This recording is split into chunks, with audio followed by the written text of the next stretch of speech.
মানুষ আজকে নিরাপদে নাই। মানুষকে কেস দিয়ে, মানুষকে জুলুম করে, দেশটাকে বিক্রি করে দিয়ে, দেশের মানুষকে লন্ডভন্ড করে দিয়ে আজকে কোন নারী নিরাপদে নাই আমার ভারতে।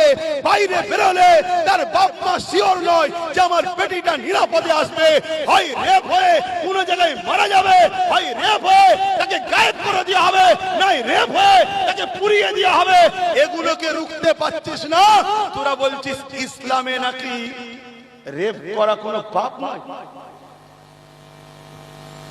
অথচ ইসলাম বলছে কোন নারীকে যদি কেউ রেপ করে সেই রেপিস্টের শাস্তি একটাই, মৃত্যুদণ্ড। আর আমার দেশে কি রেপিস্টদের কি শাস্তি?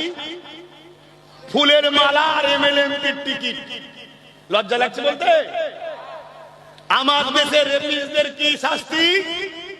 যদি কেস চলে কোটি কোটি টাকা কোর্টে লাগিয়ে উকিল ফিট করে তাকে জামিন করার জন্য চেষ্টা করছে। তারা আবার ইসলামের বিরুদ্ধে মুখ লাড়ে।